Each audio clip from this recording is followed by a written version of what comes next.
a tún ti gbọ́ tuntun a tún ti rí tuntun lórí jíjẹ ọba Àwùjalẹ̀ tìlú Ìjẹ̀bú-Òde.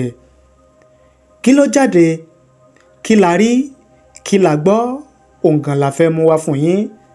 Mo sì fẹ́ kẹ́ ẹ farabalẹ̀ kẹ́ ẹ jẹ́ kí a jọ gbọ́. Ìjọba ìpínlẹ̀ Ògùn wọ́n gbé ìgbésẹ̀ alágbára kan lórí yíyan Àwùjalẹ̀ tìlú Ìjẹ̀bú-Òde tí àwọn afọbajẹ tí wọ́n gùn lé nílùú Ìjẹ̀bú. A mú wá fún yín, ṣùgbọ́n kí n tó mú un tá a gbọ́ ohun tá a rí wá fún yín nípa jíjẹ Àwùjalẹ̀ tìlú Ìjẹ̀bú, ẹ jẹ́ kí n mú ọ̀rọ̀ tí ọ̀kan lára àwọn amúgbálẹ́gbẹ̀ẹ́ fún ààrẹ orílẹ̀-èdè Nàìjíríà, ààrẹ Aṣíwájú Bọ́lá Ahmed Tinubu, ọ̀rọ̀ tó sọ nípa ìgbésẹ̀ tí kábíyèsí Aláàfin tìlú Ọ̀yọ́ Ọba Abímbọ́lá Akeem Ọwádé Ẹlẹ́wẹ̀ẹ́tù lórí ìgbésẹ̀ tí bàbá láwọn fẹ́ gbé, gẹ́gẹ́ bí ìròyìn tó jáde láti ààfin kábíyèsí Aláàfin tìlú Ọ̀yọ́ wípé ilé ẹjọ́ ni yóò bá wọn yanjú ọ̀rọ̀ alága ìgbìmọ̀ lọ́balọ́ba tí ìjọba sọ di jẹ́-kí-n-jẹ rotational láàrin Aláàfin tìlú Ọ̀yọ́, Olúbàdàn tilẹ̀ Ìbàdàn àti Ṣọ̀ún tìlú Ògbómọ̀ṣọ́.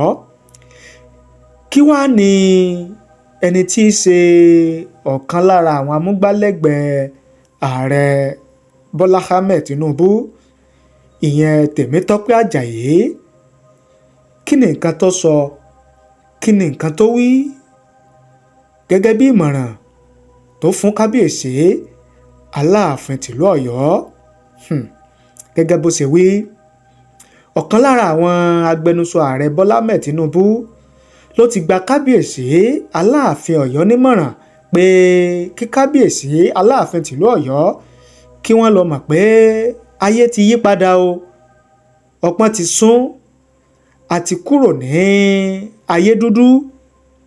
Ó sọ pé agbára àti àṣẹ tí ìjọba Ọ̀yọ́, ìyẹn ti ìjọba Ọ̀yọ́, ìyẹn Ọ̀yọ́ Empire nígbà náà tí wọ́n ní bó ti di ìtàn tí kò sì wúlò mọ́ lásìkò tá a wà yìí, tí ò ṣiṣẹ́ mọ́, gẹ́gẹ́ bí ó ṣe mú wá gẹ́gẹ́ bí àpẹẹrẹ. Ó ní tá a bá wò ó gẹ́gẹ́ bí orílẹ̀-èdè United Kingdom UK àti ilẹ̀ Róòmù bí wọ́n ṣe ń jẹ gàba lórí ọ̀pọ̀lọpọ̀ orílẹ̀-èdè tẹ́lẹ̀, pé irú rẹ̀ ò lè wáyé mọ́ o, torí pé ayé ti yàtọ̀. Ọ̀pọ̀lọpọ̀ àwọn orílẹ̀-èdè, àwọn ìlú tí United Kingdom, Róòmù tí wọ́n ti ń jẹ gàba lé lórí, òun ni àwọn náà ti gbòmìnira, táwọn náà ti dá dúró lọ́wọ́ ara wọn, tí ò sì sí ìjẹgàba mọ́ látọwọ́ orílẹ̀-èdè United Kingdom tàbí Róòmù lérí ìlú àwọn orílẹ̀-èdè bẹ́ẹ̀.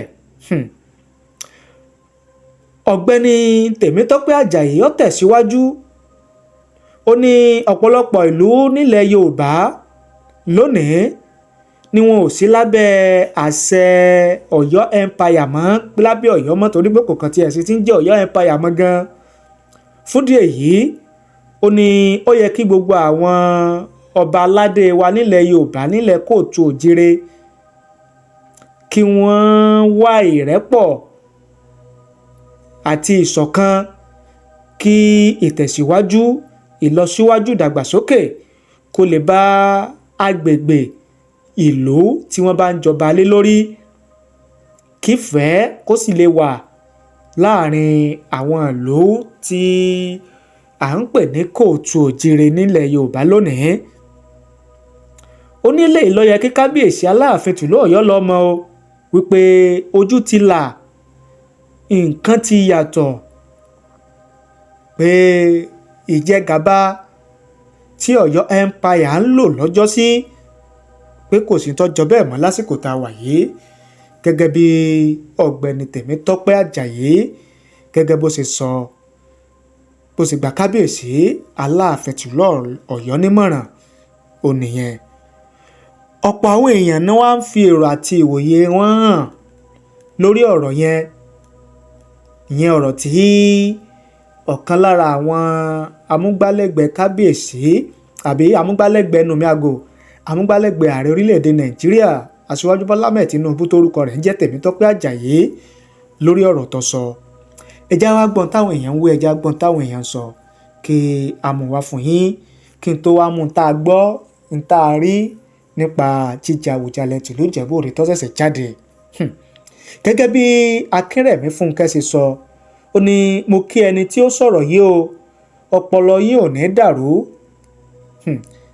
ẹ̀bi Aláàfin kọ́.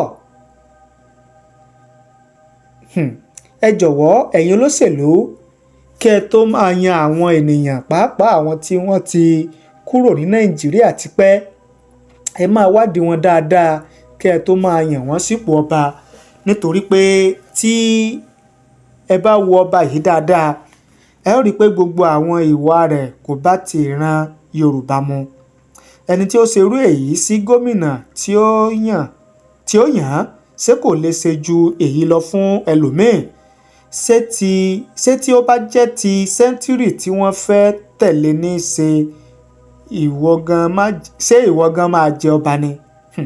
gẹ́gẹ́ bí ọ̀rọ̀ ìyá Akínrẹ̀mí Fúnkẹ́ nìyẹn. ẹ jẹ́ ká wo ohun tí ẹni eléyìí sọ. wọ́n ní kábíyèsí Aláàfin Ọ̀yọ́ ikú bàbá yèyé, your adversary says the Ọ̀yọ́ empire is dead, yet they parade themselves as imperial majesties. I ask them, where is their empire? Can an empire that never existed claim more legitimacy than one whose legacy shaped history, borders, language, and power? A volley empire is still real. A fabricated one is nothing but illusion. gẹ́gẹ́ bí wọ́n ti sọ ti wọn nìyẹn. wọ́n tẹ̀síwájú wọn ní to claim imperial authority without an empire is the highest form of fraud. Kábíyèsí, they tell us to stop speaking of our empire. I ask them, can they stop speaking of their ancestors? Can a people abandon their lineage and still exist? History is not a burden. It is the root from which identity grows. They say all we have is history. I ask them, are their own throne not founded on history? Is any crown born without memory? A throne without history is a chair. A throne with history is a kingdom. It's a kingdom. Kábíyèsí, continue to guard the throne of your forefathers with dignity and restraint. Elédùmarè stand with you. You do not need to descend into quarrels, for those who provoke you lack the moral, historical, and spiritual strength to confront you. The children of Ọ̀yọ́ stand firmly behind their king. They accuse you of seeking supremacy. I challenge them. Let them show one word, one interview, one action of yours that suggests such ambition. They cannot. What you defend is not supremacy, but heritage, not consequence, but continuity, not domination, but dignity. Your ancestors walk with you, Ọ̀yọ́ will not fall. You will not fall. Gẹ́gẹ́ bí Ọ̀yọ́ la wà àbí Ọ̀yọ́ lọ́lá wà, gẹ́gẹ́ bí wọ́n ṣe fi ṣọwọ́ sí wa, gẹ́gẹ́ bí èrò àti òye tiwọn lórí tí amúgbálẹ́gbẹ̀ẹ́ ààrẹ orílẹ̀-èdè Nàìjíríà Aṣíwájú Bọ́lá Ahmed Tinubu ìyẹn Tèmítọ́pẹ́, gẹ́gẹ́ bí wọ́n ṣe sọ tiwọn nìyẹn. ẹlòmíì náà fi eléyìí ṣọwọ́ sí wa. wọ́n ní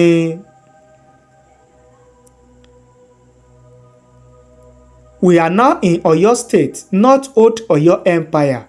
Let Owade know that the governing council of Old Oyo Empire is different from the constitution of Oyo State. He should learn from examples.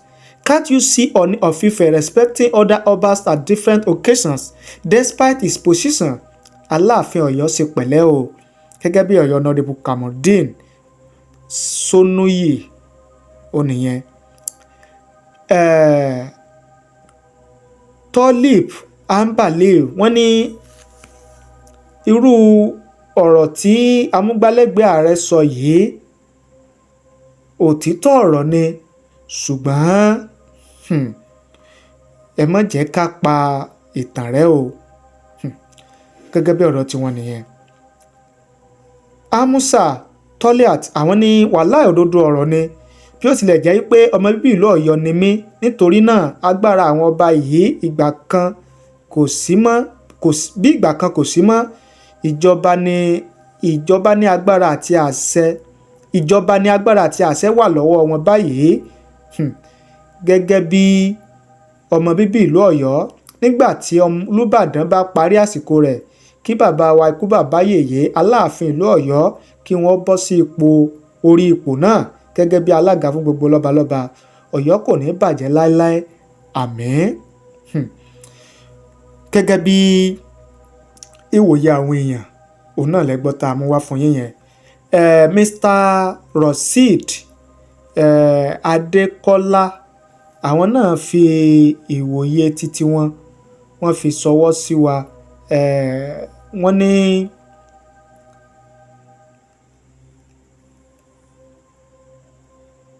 ó dà pé a ti mú wá nínú ètò tá a ṣe lọ́sàn-án, àti mú wá fún yín.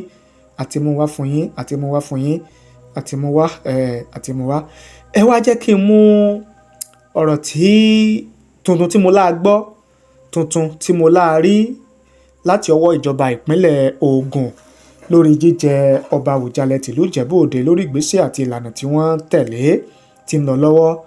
Ohun tí a rí, ohun tá a gbọ́ lọ́sàn-án òní, ìyẹn ní ọjọ́ Wednesday ọjọ́ 21 oṣù kínní ọdún 2026, ó ní wípé ìjọba ìpínlẹ̀ Ògùn wọ́n tún gbé àṣẹ jáde wípé kí àwọn afọbajẹ́ o kí wọ́n dá gbogbo ètò ìlànà ìgbésẹ̀ yíyan ọba Àwùjalẹ̀ tìlú Ìjẹ̀bú Òde dúró. Kí wá nìdí tí ìjọba ìpínlẹ̀ Ògùn fi pàṣẹ irú eléyìí fáwọn afọbajẹ́ pé kán dáwọ́ dúró, kán má gbé ìgbésẹ̀ kankan mọ́ lórí jíjẹ ọba Àwùjalẹ̀ tìlú Ìjẹ̀bú Òde lọ́lọ́ yìí?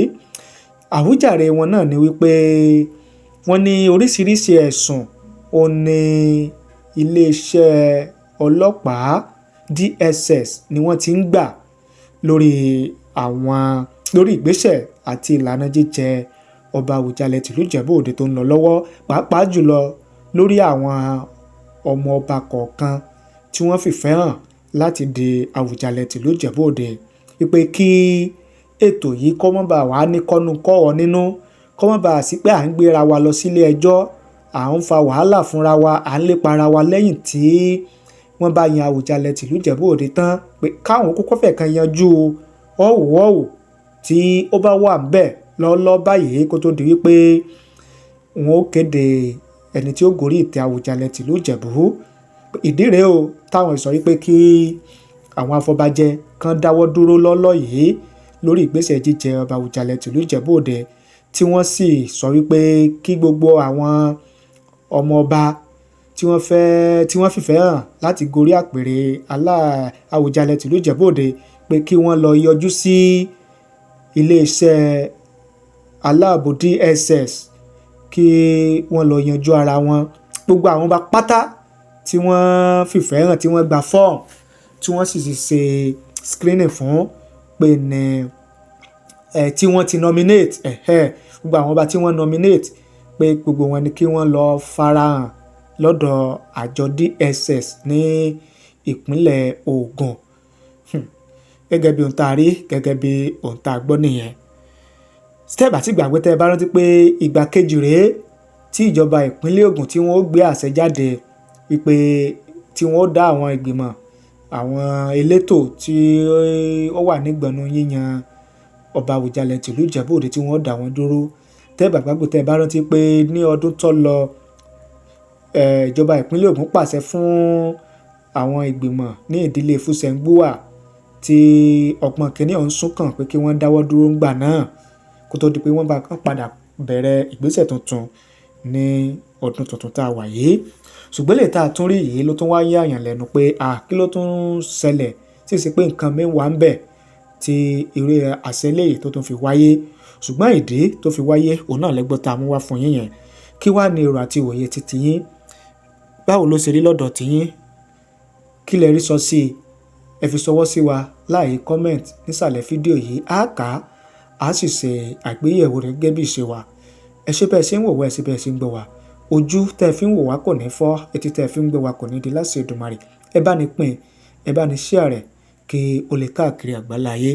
Ẹ jẹ́ kí n dé iléeṣẹ́ Ideas Enterprise, iléeṣẹ́ tí wọ́n lórúkọ rere, iléeṣẹ́ tí wọ́n gbọ̀rẹ̀kẹ̀ jígẹ̀, iléeṣẹ́ tí wọ́n ní ìrírí àti òye nípa bá a ṣe bá ní fi orúkọ iléeṣẹ́ sílẹ̀ pẹ̀lú àjọ Corporate Affairs Commission CAC. Bóyá ẹ̀yin fẹ́ fi orúkọ iléeṣẹ́ yín sílẹ̀, ìyẹn business name, àbí ẹ fẹ́ upgrade business name yín sí liability company, wọ́n ń ṣe nílé iṣẹ́ Ideas Enterprise. Bóyá ẹ̀yin dẹ̀ fẹ́ gba certificate TIN, ìyẹn tax identification number certificate, ẹ fẹ́ gbà á, iṣẹ́ wọn ni nílé iṣẹ́ Ideas Enterprise. Bákan náà, bóyá àjọ tàbí association kan lẹ́yìn ní tí ẹ wá fẹ́ fi orúkọ sílẹ̀ lọ́dọ̀ àjọ Corporate Affairs Commission CAC kẹ́ lè láǹfààní sí àwọn owó ìrànwọ́ tí ìjọba àpapọ̀ tí wọ́n ń fún àwọn onílé iṣẹ́ àti àwọn ẹgbẹ́jẹgbẹ́ tí wọ́n bá ti forúkọ sílẹ̀. Ẹ bá ilé iṣẹ́ Ideas Enterprise, ẹ bá wọn sọ̀rọ̀. Mo sì mọ̀ wípé ayọ̀ ni yóò padà já sí, torí pé ọ̀pọ̀lọpọ̀ àwọn tí wọ́n ti ń bá wọn dòwò pọ̀ tí wọ́n ń gbéṣẹ́ fún wọn ò ní wọ́n kan sára tí wọ́n sì ń dúpẹ́ nígbẹ̀yìn. Ìdí abájọ ni pé wọn kì í fi iṣẹ́ wọn falẹ̀. Àsìkò péréte òun náà ni ohun tí wọ́n bá yín ṣe òní yóò jáde. Bóyá ìforúkọsílẹ̀ ilé iṣẹ́ ni àbí ti NGO, ìyẹn non-governmental organization, tàbí ẹ̀yin fẹ́ ṣe NIN modification, wọ́n ń ṣe nílé iṣẹ́ Ideas Enterprise. Bákan náà, bóyá ẹ̀yin fẹ́ máa gbé ọjà local goods, ẹ fẹ́ máa gbé lọ sí orílẹ̀-èdè míì, ẹ wá ń wá ọ̀nà àbáyọ, ẹ fẹ́ gba ìwé ẹ̀rí tí ẹ fi lè mọ láǹfààní láti máa gbé ọjà lọ sí ilẹ̀ òkèrè, ìyẹn export license, ilé iṣẹ́ Ideas Enterprise wọ́n bá yín ṣe lọ́nà ìrọ̀rùn láì ní fi àsìkò ṣòfò. Bákan náà, ilé iṣẹ́ Ideas Enterprise wọ́n bá ní gba international passport ní àárín àsìkò péréte láì ní fi àsìkò ṣòfò tí kò sì ní ná yín ní wàhálà kankan. Nítorí wá jẹ́ kó rọrùn ni wípé kò síbi tẹ́ ẹ̀ ti lè bá wọn dòwò pọ̀. Ìlú wo lẹ̀yin wà? Orílẹ̀-èdè wo lẹ̀yin wà? Ẹ̀yin ẹ kàn pè wọ́n kẹ́ ẹ bá wọn sọ̀rọ̀, kẹ́ ẹ ṣàlàyé ohun tẹ́ ẹ bá fẹ́ fún wọn. Mo sì fọwọ́ sọ̀yà wípé ìrọ̀rùn òní yóò bá dé. Ẹ̀rọ ìbánisọ̀rọ̀ wọn ni 09037690638. Ẹ gbọ́ lẹ́ẹ̀kan sí 09037690638. Òun náà ni ẹ̀rọ ìbánisọ̀rọ̀ Ideas Enterprise. Ẹ pè wọ́n lónìí kẹ́ ẹ bá wọn sọ̀rọ̀. Ideas Enterprise ní ẹ̀kan sí o, registration ilé iṣẹ́ àti mọ́tò báwo lẹ ṣe fẹ́ sí. Ideas Enterprise àwọn ní bàbá. Ideas Enterprise ilé-iṣẹ́ tó láàmìlaka tó ta kànmọ́lẹ̀ káàkiri àgbáyé. Ideas Enterprise ilé-iṣẹ́ tó mójúlẹ̀jà nípa bá a ṣe bá ní forúkọ ilé-iṣẹ́ ẹni sílẹ̀ pẹ̀lú àjọ Corporate Affairs Commission CAC àti Small and Medium Scale Enterprise láàrin àsìkò péréte bíbánigba tax identification number TIN láì múnira lọ́wọ́. Ilé-iṣẹ́ Ideas Enterprise tó ń bá ní gba ìwé ìrìnnà international passport láàrin àsìkò péréte láìsí làálàá. Gbogbo ohun tó jẹmọ́ online services ni wọ́n ń ṣe lọ́dọ̀ wọn. Ìrírí àti ẹ̀kọ́ tí wọ́n ní níṣẹ́ wọn fi rọrùn gbà. Gbogbo àwọn tí wọ́n bá wọn dòwò pọ̀ ni wọ́n ń kan sára. Nítorí owó wọn ò gara, wọn kì í fi àsìkò ṣòfò. Ìrọ̀rùn níṣẹ́ wọn. Nílé-iṣẹ́ Ideas Enterprise gbogbo bilọ́jà wọn dé lórí ẹ̀rọ ayélujára Facebook Ideas Enterprise, TikTok Ideas Enterprise, Instagram Ideas Enterprise. Ẹ tún lè bá wọn sọ̀rọ̀ lójú òpó WhatsApp 0903-769-0638 lẹ́ẹ̀kan sí 0903-769-0638. Ideals Enterprise, iṣẹ́ wọn fi ni lọ́kàn balẹ̀.